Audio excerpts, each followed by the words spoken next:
पूरा करूंगा। मैं चाहती हूँ तुम मेरे नाती नातिन को यहाँ लेकर आओ, जो कि शहर में रहते हैं। मैं उन्हें एक आखिरी बार गले से लगाना चाहती हूँ। अच्छा ठीक है। कौवा अपने जादू से देखता है कि वे कहाँ हैं। सरिता के नाती नातिन जिस शहर में रहते हैं, कौवा वहाँ चला जाता है और सरिता के नाती नातिन से कहता है, तुम्हारी नानी की हालत बहुत खराब है। वो अपनी आखिरी दिन में आ चुकी है। उनकी हालत बहुत खराब हो गई है और अब वो अपनी अंतिम समय में तुम दोनों को देखना चाहती हैं। ये सुनकर नाती नातिन कौवे के साथ आने के लिए मान जाते हैं। कौवा दोनों को अपने ऊपर बिठाकर लाता है। जब वो सभी वहाँ पहुँचते हैं, तब तक सरिता की मृत्यु हो चुकी थी। ये देख सभी बहुत दुखी होते हैं और सरिता के नाती नातिन सरिता की ओर देखने लगते हैं। ये नहीं हो सकता, मैं सरिता का आखिरी इच्छा पूरी नहीं कर पाया। ये सोचकर कौवा जोर जोर से रोने लगता है। कैसी इच्छा? वो तुम दोनों को एक आखिरी बार गले से लगाना चाहती थी। ये सुन नाती नातिन दोनों को बहुत बुरा लगता है। हम लोगों ने कभी अपने नानी से मिलने की कोशिश नहीं की, फिर भी वो अपने अंतिम समय में भी हमें ही याद कर रही थी। कौवा, तुम तो जादुई कौवा हो। तुम्हारे पास कोई न कोई उपाय जरूर होगा। हमें बस एक बार अपनी नानी को गले से लगाकर माफी मांगने दो। मुझे नहीं लगता है, मगर सरिता के लिए मैं हर वो कोशिश करूंगा जिससे उसकी अंतिम इच्छा पूरी हो। कौवा उसी वक्त वहाँ से उड़कर दूर गांव के किनारे जाकर अपने बाबा का इंतजार करने लगता है, जिन्होंने उसे ये जादुई शक्तियाँ दिया था। बाबा, मुझे एक मरे हुए इंसान को कुछ वक्त के लिए वापस लाना है। मेरे लिए ये बहुत ज्यादा जरूरी है। कृपया करके आप मुझे कोई उपाय बताइए। इसके लिए तो बहुत बड़ा बलिदान देना होगा, जिसमें खतरा भी बहुत है। मैं कोई भी खतरा उठाने के लिए तैयार हूँ बाबा, आप बस मुझे उपाय बताइए। तो सुनो, तुम उस इंसान को वापस ला सकते हो, मगर उसके लिए तुम्हें किसी और को उसकी जगह भेजना होगा, और जब तक वो इंसान धरती पर रहेगा उसके बदले कोई और मरा रहेगा। मगर इसमें एक खतरा है, अगर एक क्षण भी देरी हुई तो वो इंसान धरती पर ही रह जाएगा और उसके बदले जो मरा है वो मरा ही रह जाएगा। कौवा बिना कुछ सोचे सरिता के पास जाता है, उसे 1 घंटे के लिए वापस बुलाता है और खुद की जान दे देता है। जैसे ही कौवा मरता है, सरिता जिंदा हो जाती है। सरिता उठती है तो सामने अपने नाती नातिन को देख बहुत खुश हो जाती है। बच्चों, मैंने तुम दोनों को बहुत याद किया। दिन रात बस तुम दोनों के बारे में सोचती थी। हाँ नानी, हमें माफ कर दीजिए। हम कभी आपकी इज्जत नहीं कर पाए और ना ही आपके साथ कोई वक्त बिताए। कोई बात नहीं बच्चों, मैं तुम दोनों से बिल्कुल नाराज नहीं हूँ। सरिता उन्हें जी भर के प्यार करती है कि उन्हें वक्त का पता ही नहीं चलता है और 1 घंटा होने ही वाला होता है। मगर मैं यहाँ कैसे आ पाई? मैं तो मर गई थी। अरे हम तो भूल ही गए, वो कौवा जो हमें आपके पास लाया, उसने 1 घंटे के लिए अपनी जान दे दी ताकि आप हमारे पास आ सके और हम आपसे मिल सके। तब तो बच्चों, अब मुझे जाना होगा। मैं उसकी जान नहीं ले सकती। आखिर उसी की वजह से मेरी ये अंतिम इच्छा पूरी हो सकी है। जैसे सरिता जाने लगती है, उसके दोनों नाती नातिन उसे पकड़कर रोने लगते हैं और सरिता उन्हें चुप कराने लगती है। बच्चों, तुम दोनों उदास मत हो। तुम लोगों से मैं आखिरी बार इतने अच्छे से मिल सकी, यही मेरे लिए काफी है। अब मुझे मत रोको, अब मुझे जाना होगा।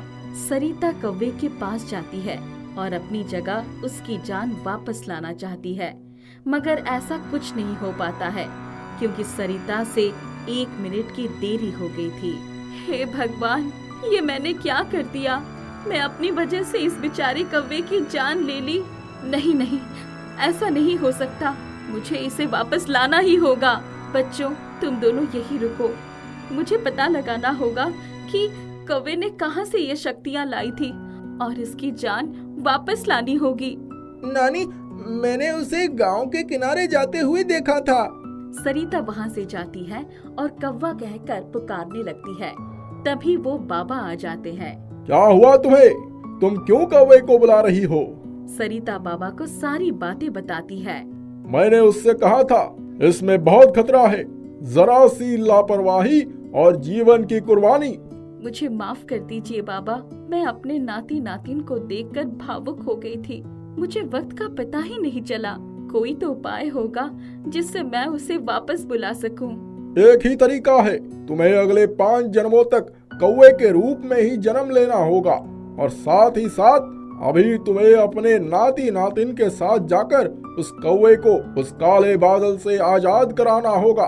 तब जाकर तुम उसकी जगह ले सकती हो और उसे वापस बुला सकती हो। ठीक है बाबा, मुझे मंजूर है, मगर मैं उस काले बादल को उसके पीछे से भगाऊंगी कैसे? ये लो, ये त्रिशूल से तुम्हें उस राक्षस को मारना है, फिर वो यहाँ से गायब हो जाएगा। सरिता ने बड़ी हिम्मत करके अपने नाती नातिन को साथ लेकर उस राक्षस को मार दिया और फिर कौवे के पास जाकर उसे कहती है, मैंने उस राक्षस को मार दिया है, तुम अब वापस आ सकते हो। इतना कहते ही सरिता कौवे की जगह चली जाती है और वो जादुई कौवा वापस धरती पर आ जाता है। कौवा उस राक्षस के चले जाने की वजह से बहुत खुश हो जाता है और फिर खुशी खुशी सरिता के नाती नातिन को उनके घर छोड़ाता है। सरिता ये सब देख बहुत खुश होती है और वो जादुई कौवा अब सरिता के नाती नातिन को अपने जादू से मदद किया करता था। एक गांव में गौरी नाम की लड़की अपनी दादी के साथ रहती थी। उसकी दादी बहुत बूढ़ी थी और अक्सर बीमार रहा करती थी। गौरी के माता पिता की उसके बचपन में ही मृत्यु हो गई थी। माता पिता के जाने के बाद गौरी की दादी ने ही उसे पाल पोस कर बड़ा किया। गौरी की दादी की तबीयत अब बहुत खराब रहने लगी थी। एक दिन दादी ने गौरी को अपने पास बुलाया। गौरी बिटिया, मेरे जीवन का अब कुछ भरोसा नहीं, लगता है मेरा समय समीप आ रहा है, इसलिए जाने से पहले मैं एक बहुत बड़ी जिम्मेदारी पूरी करना चाहती हूँ। दादी अपने तकिए के नीचे से एक चमकती हुई डिबिया निकालती है। ये लो बिटिया, ये डिबिया तुम्हारे लिए है, जो तुम्हारे पिता छोड़कर गए थे। उन्होंने कहा था कि तुम्हारे 20वें जन्मदिन पर ये डिबिया मैं तुम्हें दे दूं। मेरे जीवन इंतजार नहीं कर सकती थी। ये डिबिया मेरे जन्मदिन तक का इंतजार नहीं कर सकती थी। ये डिबिया अब तुम संभालो, लेकिन ध्यान रहे इसे 2 महीने बाद अपने जन्मदिन वाले दिन ही खोलना, उससे पहले नहीं। दादी, आप ऐसी बातें क्यों कर रही हैं? यदि आपको कुछ हो गया तो मेरा क्या होगा? मैं किसके सहारे जीऊंगी दादी? अब ऐसा मत कहिए, मैं बिल्कुल अकेली हो जाऊंगी। आपके सिवा मेरे इस दुनिया में है ही कौन? दादी, मुझे छोड़कर मत जाइए। बिटिया, जाना तो पड़ेगा, तुम अपना ध्यान रखना। ऐसा कहकर गौरी की दादी भी उसे छोड़कर चली जाती है। अब गौरी बिल्कुल अकेली रह जाती है। गौरी की दादी अक्सर गांव वालों से किसी न किसी बात पर झगड़ा करती रहती थी और वो गौरी को भी किसी से बात नहीं करने देती थी, इसलिए गांव में भी उसका कोई मित्र नहीं था। गौरी का जन्मदिन आता है। गौरी सुबह नहा धोकर भगवान की पूजा करती है। फिर वो अपनी दादी की दी हुई वो डिबिया खोलती है। डिबिया के अंदर एक बहुत ही सुंदर और चमकदार सोने की चेन थी। गौरी उस चेन को देखकर कुछ देर के लिए मंत्रमुग्ध हो जाती है। कितना सुंदर चेन है! काश आज माता पिताजी और दादी भी मेरे साथ होते। मैं इस दुनिया में बिल्कुल अकेली रह गई हूँ, मेरा कोई नहीं है। तभी एक आवाज आती है, तुम अकेली नहीं हो बेटी, हम सब तुम्हारे साथ हैं और हमेशा तुम्हारे साथ ही रहेंगे। कौन है यहाँ? बिटिया, हम तुम्हारा परिवार है, हम तुम्हारे पास ही हैं और इस चेन को तुम हमेशा अपने गले में पहने रखना, जिससे तुम हमें अपने आसपास ही देख सकोगी। गौरी फटाफट चेन अपने गले में डालती है और आसपास देखती है तो उसे अपने माँ, पिताजी और दादी नजर आते हैं, जो उसे देखकर मुस्कुरा रहे थे। गौरी चेन उतारती है और फिर देखती है तो उसे कोई नजर नहीं आता। क्या हुआ बिटिया, चेन क्यों उतार दी तुमने? यदि चेन नहीं पहनोगी तो हम में से किसी को भी देख नहीं पाओगी। गौरी फिर से चेन पहनती है तो उसे अपने माता पिताजी और दादी सामने खड़े मुस्कुराते दिखाई देते हैं। बिटिया, ये सोने की चेन एक जादुई चेन है जिससे तुम्हें जो चाहिए सब मिल जाएगा, लेकिन याद रहे तुम्हें हमेशा इसे अपने गले में पहनकर रखना पड़ेगा। हाँ, एक बात और, इस चेन का जादू केवल तुम्हारे सामने ही चलेगा, किसी और के सामने ये एक साधारण चेन ही रहेगा। और बिटिया, इस चेन को तुम कभी अपने से अलग मत करना, ये चेन तुम्हें हर मुश्किल से बचाएगी। अरे वाह, इस चेन के द्वारे अब मैं अपने परिवार के साथ रह सकती हूँ। मैं इस चेन को कभी अपने से अलग नहीं करूँगी। अब गौरी हमेशा खुश रहने लगती है और वो हमेशा वो जादुई चेन अपने गले में पहने रखती है, क्योंकि उस चेन की सहायता से वो अपने परिवार के साथ रह सकती थी। एक दिन गौरी बाजार से कुछ सामान लेकर घर की ओर लौट रही थी तो वो देखती है कि रास्ते में एक लड़का एक पेड़ के नीचे बैठे रो रहा था। क्या हुआ तुम्हें? तुम रो क्यों रहे हो? दीदी, मेरी माँ ने मुझे बाजार से कुछ सामान लेने भेजा था। मैं बाजार जा रहा था कि रास्ते में पैसे कहीं गिर गए। यदि मैं बिना सामान लिए घर लौटा तो मेरी माँ मुझे बहुत गुस्सा करेंगी। अरे तो इसमें रोने की क्या बात है? तुम घर जाकर अपनी माँ को बता दो कि तुम्हारे पैसे कहीं खो गए हैं। तुम जानबूझकर तो पैसे नहीं खोए। दीदी, मेरे पिताजी बहुत बीमार हैं और मैं उनके लिए ही कुछ दवाएं लेने जा रहा था। यदि मैंने माँ को बता दिया कि पैसे खो गए हैं, वो बहुत दुखी हो जाएगी। घर में पैसे भी नहीं है, मैं अपने पिताजी की दवा नहीं ले जा पाऊंगा। ये कहकर वो लड़का रोने लगता है। गौरी को उस पर दया आ जाती है। गौरी उस लड़के की मदद करने के लिए अपने पर्स में से पैसे निकालने लगती है तो वो देखती है कि उसका पर्स तो खाली था। तभी गौरी को अपनी सोने की जादुई चेन की याद आती है और वो उस लड़के से कुछ दूर जाकर उस चेन पर हाथ रखकर कुछ पैसे मांगती है। तभी उसे अपना दूसरा हाथ में कुछ रखा महसूस होता है और वो देखती है कि उसके हाथ में कुछ पैसे रखे हैं। वो बहुत खुश हो जाती है और चेन हाथ में पकड़े अपने माता पिताजी को धन्यवाद करती है। ये लो, ये पैसे रख लो और अपने पिताजी की दवा लेकर जल्दी घर जाओ। दीदी, आपका बहुत बहुत धन्यवाद। आप मुझे अपने पता दे दीजिए, मैं कुछ समय बाद आपके पैसे लौटा दूंगा। इसकी कोई जरूरत नहीं है मेरे भाई। वो लड़का खुशी खुशी अपने पिताजी की दवा लेकर घर चला जाता है और अपने माता पिता को बताता है कि किस प्रकार गौरी ने उसकी सहायता की। कुछ दिन बाद एक दिन गौरी जब कहीं जाने के लिए घर से निकली तो उसने देखा कि उसके पड़ोस में रहने वाली विमला काकी कुछ ढूंढ रही थी। क्या हुआ काकी, क्या ढूंढ रही हैं आप? बिटिया, मैं अभी बाजार से सब्जी लेकर लौटी तो देखा मेरा पर्स कहीं गिर गया है। उसमें मेरे कुछ पैसे और कुछ कीमती सामान था। अब वो पर्स कहीं नहीं मिल रहा। गौरी भी विमला के साथ पर्स ढूंढने लगती है, लेकिन उसे पर्स कहीं नहीं मिलता। फिर वो कुछ समय के लिए विमला से नजर बचाकर उस चेन पर हाथ रखकर पर्स मिलने की कामना करती है तो उसे पर्स अपने सामने रखा हुआ दिखाई देता है। वो तुरंत पर्स उठाकर विमला काकी को दे देती है। खुश रह बिटिया, तूने मुझ पर बहुत बड़ा एहसान किया है ये पर्स ढूंढकर। अरे काकी, एहसान कैसा, ये तो मेरा फर्ज था। गौरी खुशी खुशी वहाँ से चली जाती है। इस प्रकार एक दिन गौरी की मुलाकात बाजार में गांव के मुखिया जी से होती है। मुखिया जी के जरूरी कागज खो गए थे। नमस्ते मुखिया जी, आप कुछ ढूंढ रहे हैं क्या? नमस्ते बिटिया, हमारी कुछ जरूरी कागज यहीं कहीं गिर गए थे, लेकिन अब वो मिल नहीं रहे हैं। मैं आपकी मदद कर देती हूँ। गौरी भी मुखिया जी की कागज ढूंढने में सहायता करने लगती है, लेकिन कागज कहीं नहीं मिलते। गौरी मुखिया जी से दूर जाकर अपने चेन पर हाथ रखकर कागज ढूंढने का कहती है और अचानक उसके सामने वो कागज आ जाता है। गौरी वो कागज उठाकर मुखिया जी को दे देती है। अरे वाह बिटिया, तुमने तो कमाल कर दिया। मैं और मेरे आदमी इतनी देर से ये कागज ढूंढ रहे थे, लेकिन किसी को नहीं मिल रहा था, लेकिन तुमने तो बहुत जल्द ही ढूंढ लिया। खुश रहो बिटिया। गौरी वहाँ से चली जाती है, लेकिन मुखिया जी गौरी को अपने घर लाने का विचार करने लगते हैं। वो जल्दी ही गौरी का विवाह अपने बेटे से कर देते हैं।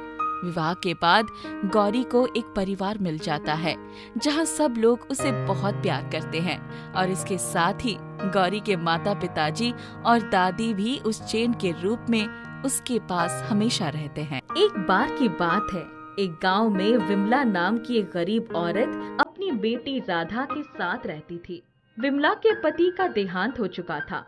एक दिन विमला अपनी बेटी राधा के साथ गांव के मुखिया के खेतों में काम करके वापस आ रही थी। तभी राधा को बहुत प्यास लगती है।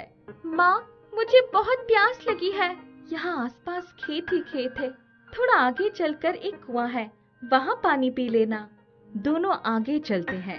थोड़ी देर में वो कुएं के पास पहुँच जाते हैं और पानी पीकर चलने लगते हैं। दोनों चलते चलते थक जाते हैं, इसलिए वो एक पेड़ के नीचे बैठने का सोचते हैं और पेड़ की तरफ चल देते हैं। दोनों पेड़ के पास पहुंचकर देखते हैं कि एक बूढ़ी औरत वहां बैठी है और उसके पैर से खून निकल रहा है। अरे माई, आपके पैर से तो खून निकल रहा है, मैं इसे साफ कर देती हूँ। बूढ़ी औरत के घाव को साफ करने के लिए राधा और उसकी माँ के पास कुछ नहीं होता है। तभी राधा की माँ अपनी साड़ी के आंचल से थोड़ा कपड़ा फाड़कर बूढ़ी औरत के घाव को साफ कर देती है और राधा उस पर कपड़े से पट्टी कर देती है। ये सब देखकर बूढ़ी औरत कहती है, बेटा, तुमने मुझ अजनबी के लिए अपनी साड़ी क्यों खराब कर ली? माई, साड़ी का क्या है, दोबारा खरीद सकते हैं, पर इस समय आपका ये घाव साफ करना जरूरी था। माई, मेरी बेटी एकदम ठीक कह रही है। अगर एक इंसान दूसरे इंसान की मदद नहीं करेगा तो कौन मदद करेगा? बूढ़ी औरत दोनों की बात सुनकर बहुत खुश हो जाती है और बेटा, भगवान तुम दोनों का भला करे और तुम्हारी सारी इच्छाएं पूरी हो। दोनों बूढ़ी औरत का आशीर्वाद लेकर घर के लिए आने लगती है। तभी, बेटी, मेरे पास ये एक स्कर्ट है, अब मैं तो इसे पहन नहीं सकती, तो इसे तुम पहन लेना बेटी राधा, मुझे अच्छा लगेगा। राधा स्कर्ट नहीं ले रही होती है, पर बूढ़ी औरत के बार बार कहने पर वो स्कर्ट रख लेती है और घर आ जाती है। घर आकर दोनों रोटी और प्याज खाकर सो जाते हैं। थोड़ी देर में शाम हो जाती है और वो उठ जाते हैं। राधा सामने रखे उस स्कर्ट को देखती है जो उसे बूढ़ी औरत ने दिया था। राधा उसे पहनकर अपनी माँ से कहती है, माँ, घर में तो कुछ भी नहीं है पकाने को। ये सुनकर विमला की आंखों में आंसू आ जाते हैं और वो राधा से कहती है, बेटी, मुझे माफ कर दो, मैं तुझे 2 वक्त का खाना भी नहीं दे पा रही हूँ। अगर तेरे पिताजी यहाँ जिंदा होते तो ये सब नहीं होता। माँ, आप रोइए मत, सब ठीक हो जाएगा। ऐसा समझ लीजिए कि आज हमने समोसे, मिठाई और अलग अलग तरीके के पकवान खाए हैं। राधा के ऐसे कहते ही ये सारी चीजें सामने आ जाती है। दोनों ये देखकर हैरान हो जाते हैं। माँ, ये कैसा जादू है कि मेरे बोलते ही ये सारी चीजें सामने आ गई? बेटी, लगता है ये उस बूढ़ी माई का आशीर्वाद है। दोनों बहुत भूखे थे, इसलिए जल्दी जल्दी खाना खाने लगते हैं। खाते समय खाना राधा के स्कर्ट पर गिर जाता है तो राधा उस स्कर्ट को बदलकर दूसरी स्कर्ट पहन लेती है और बूढ़ी माई वाली स्कर्ट को अपने बगल में रख लेती है। अब जब वो दोबारा खाने को मांगती है तो इस बार कुछ भी नहीं मिलता है। ये सब देखकर, माँ, इस बार कुछ नहीं मिला। तभी विमला की नजर राधा के बगल में रखे स्कर्ट पर पड़ती है। स्कर्ट पर गिरा हुआ खाना अपने आप साफ हो गया होता है। ये सब देखकर विमला कहती है, राधा, इस पर तो खाना गिरा था ना, क्या तुमने इसे साफ किया है? नहीं माँ, मैंने सोचा पहले खा लूं, उसके बाद साफ कर दूंगी। राधा, एक बार ये स्कर्ट पहनकर कुछ मांगो। राधा के कहे अनुसार स्कर्ट से कुछ कपड़े, खाने का सामान और पैसे मांगती है। उसके मांगते ही सारी चीजें सामने आ जाती है। ये सब देखकर, बेटी, ये स्कर्ट कोई मामूली स्कर्ट नहीं है, ये जादुई स्कर्ट है। हमने माई के घाव को साफ किया था, इसलिए आशीर्वाद के रूप में उन्होंने इस जादुई स्कर्ट को हमें दे दिया ताकि हमारी सारी इच्छाएं पूरी हो। दोनों बहुत खुश हो जाते हैं और जादुई स्कर्ट से बहुत सारे पैसे और खाने का सामान मांगते हैं। धीरे धीरे दोनों कुछ ही दिनों में अमीर बन जाते हैं। दोनों जादुई स्कर्ट की मदद से गांव वालों और जरूरतमंद लोगों की भी मदद करने लगते हैं। पूरे गांव वाले दोनों की तारीफ करते नहीं थकते थे। ये खबर राधा की सहेली गोपी को भी पता चलती है। पता लगाना होगा कि ये राधा इतनी जल्दी अमीर कैसे हो गई। गोपी स्वभाव से बहुत दुष्ट थी, पर राधा उसे अपनी सहेली मानती थी। अचानक एक दिन गोपी राधा के घर आती है और कहती है, राधा मेरी सहेली, तुझे क्या बताऊं मेरे साथ क्या हुआ है। ऐसा कहकर गोपी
जादुई स्कर्ट से दूसरों की मदद करते हुए बड़े आराम से अपनी जीवन जीते हैं। रघु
अपने पिता से कहा, पिताजी, हमारे घर की तरफ आने वाली पगडंडी कब से ऐसी दयनीय अवस्था में पड़ी है। आपके प्रधान होने का क्या फायदा? आप इसको तो ठीक करवा सकते हैं ना? रात को मैं गिरते गिरते बचा था। रघुराम ने कहा, बेटा, मैं तो इस पगडंडी को ठीक करवाने की अर्जी भी डाल चुका हूँ। फिर रोहित ने कहा, मैं आज ही जाकर पता लगाता हूँ। वो सीधे अपने पिता के साथ वीडियो कार्यालय में गया। वहाँ जाकर मालूम हुआ कि उस उर्जी पर 2 ही दिन पहले मंजूरी मिल चुकी है। रोहित ने कहा, कब से काम शुरू होगी? उन्होंने कहा, बस अगले हफ्ते ही। 1 हफ्ते बाद ही पगडंडी पर काम शुरू हो गया। रोहित सारे दिन वहीं रहता। धीरे धीरे 15 दिन बीत गए थे। पगडंडी बनकर तैयार हो गई थी। सभी मजदूर और ठेकेदार जा चुके थे। रोहित जैसे ही घर की तरफ मुड़ा, उसे वही आवाज सुनाई पड़ी, रोहित, तुमने कर दिखाया, मैं तुमसे बहुत खुश हूँ। रोहित बोला, दादी, आप मुझे दिखाई नहीं पड़ रही हैं। सामने आइए ना। तभी उसने देखा कि एक अत्यंत तेजस्वी देवी उसके सामने प्रकट हो गई। रोहित बोला, आप कौन हैं? मैं तो बूढ़ी दादी को ढूंढ रहा था। वो देवी मुस्कुराते हुए बोली, अरे बेटा, मैं ही हूँ वो तुम्हारी बूढ़ी दादी। तुम्हारी मेहनत और मदद की वजह से ही मैं अपनी असली रूप को पा सकी हूँ। रोहित आश्चर्य से बोला, आप कौन हैं? उसने कहा, मैं पगडंडी हूँ। कब से ऐसी बेहाल पड़ी थी, किसी ने मेरी सुधि नहीं ली। जाओ, अब तुम जो चाहोगे तुम्हें सब कुछ मिल जाएगा।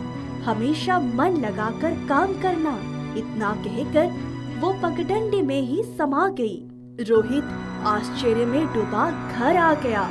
दूसरे दिन जब वो खम्भे लगवाने के लिए निकला तो उसने देखा जहाँ जहाँ उसको खम्भे लगवाने थे वहाँ पहले से ही खम्भे लग गए थे।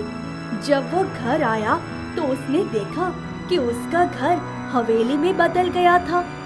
फाटक पर वर्दीधारी दरवान था। हवेली के सामने ड्राइवर सहित एक सफेद गाड़ी खड़ी थी। जब वो घर के भीतर पहुंचा तो सभी लोग बड़े आश्चर्यचकित से एक दूसरे को देख रहे थे। 2 साल बीत गए थे। रोहित ने बहुत तरक्की कर ली थी। एक दिन जब वो रात को पैदल ही अपने घर की तरफ आ रहा था तो वही आवाज सुनाई पड़ी।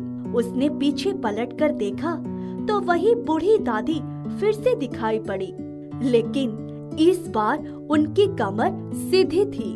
उसने पूछा, दादी, अब आपको क्या हुआ? तब उसने कहा, क्या कहूँ बेटा, ये जब से तुमने पगडंडी ठीक करवा दी है तब से तो लोग इसके ऊपर से ट्रैक्टर और ट्रक भी ले जाने लगे हैं। कुछ ही दिनों में फिर से पहले की अवस्था हो जाएगी। अच्छा हुआ आपने मुझे बता दिया।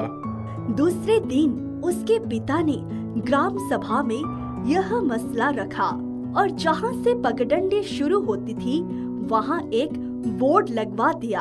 इस पगडंडी पर ट्रक और ट्रैक्टर जाना मना है। लोगों ने बहुत आपत्ति की। रघुराम गांव के प्रधान थे, इसीलिए उन्होंने कुछ लठेतों को वहां लगा दिया। कुछ दिनों के बाद उस पगडंडी पर भारी वाहनों का आवागमन बंद हो गया। 2-3 महीने बाद एक दिन रोहित जब पगडंडी पर से आ रहा था तो उसने खुद ही आवाज लगाई, दादी आप ठीक हो ना? तभी उसने देखा कि वही देवी प्रकट हुई। उन्होंने रोहित को बहुत आशीर्वाद दिया और कहा, रोहित अब मैं कभी नहीं आऊंगी। तुमने इस पगडंडी की जिम्मेदारी बहुत अच्छी तरह संभाल लिया है। तुम हमेशा खुश रहोगे। ये कहकर वो देवी पगडंडी में समा गई। उसने अपने माता पिता को पगडंडी के साथ हुई सारी घटनाएं बताई। उसके पिता ने कहा, वाह बेटा रोहित, तुमने श्रापित पगडंडी को श्राप मुक्त कर दिया। उसी के आशीर्वाद से तुम्हें ये सब मिला है। उसके बाद रोहित और उसके परिवार को कभी किसी चीज की कमी नहीं हुई। सीता अपने बेटे रमेश और पति सुरेंद्र के साथ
उसे कुछ भी नहीं समझ में आ रहा था। उसे इस बात की खुशी थी कि सुरेंद्र जिंदा है, उन्हें कुछ नहीं हुआ।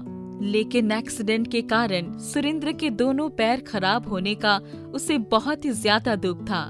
कुछ महीने गुजर जाते हैं। सीता के पास बचा खुचा जो भी पैसा था वो सब घर खर्च में खत्म हो जाते हैं। अब उसके पास घर चलाने के लिए भी पैसे नहीं होते। मजबूरी में आकर उसे घर घर जाकर काम करना पड़ा। वह सुबह अपने बच्चे को स्कूल छोड़कर लोगों के घर काम करने लगी। एक दिन सीता काम करके घर पर लौटी, तभी सुरेंद्र ने उसे कहा, आज तुम्हें ये दिन मेरी वजह से ही देखना पड़ रहा है। कहाँ तुम्हें मैं रानी की तरह रख रहा था और आज देखो तुम्हें नौकरों वाली काम करना पड़ रहा है। इससे तो अच्छा होता मैं मर जाता। तुम्हें ऐसी हालत में तो नहीं देखता। आप अपने आप को मत कोसिए। भविष्य में क्या होगा वो हमें कैसे पता होगा। जैसे आपको मुझे इस हालत में देखकर अच्छा नहीं लगता, ऐसे ही मैं आपको इस हालत में नहीं देख सकती। भगवान से यही प्रार्थना करती हूँ कि आपके पैर ठीक हो जाए। सीता बहुत ही धार्मिक औरत थी। वो शनिवार मंदिर जाकर अपने पति सुरेंद्र के लिए प्रार्थना करती थी। एक दिन सीता अपने घर की साफ सफाई करती रहती है, तभी उसकी नजर अपनी माँ के संदूक में पड़ती है। सीता को अचानक अपनी स्वर्गवासी माँ की बात याद आ जाती है। बेटी, ये संदूक मैं तुम्हें आशीर्वाद के रूप में दे रही हूँ। इस संदूक को तुम तभी खोलना जब तुम पर कोई मुसीबत आएगी। सीता मन ही मन बोलने लगी, इससे बड़ी मुसीबत और क्या हो सकती है। मेरे पति बिस्तर में पड़े हुए हैं, घर का खर्चा जैसे तैसे चल रहा है, जहाँ 2 वक्त का खाना भी नसीब नहीं हो पा रहा। शायद ये संदूक खोलने का समय आ गया है। सीता ने वो संदूक खोला।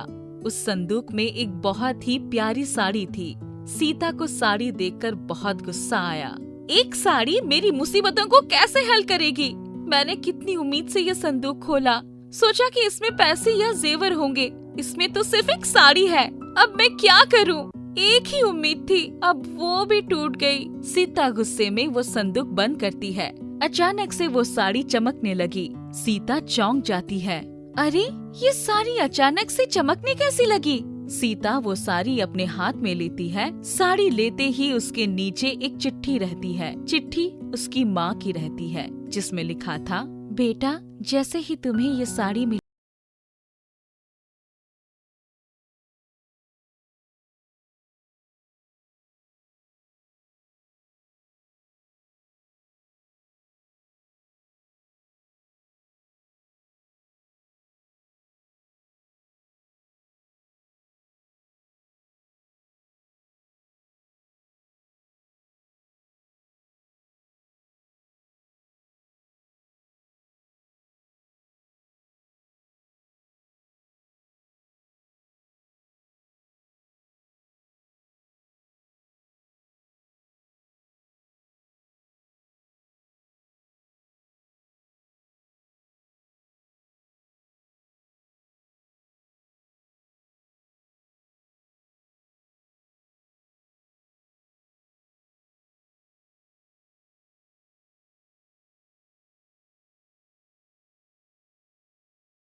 की संगिनी बन गई।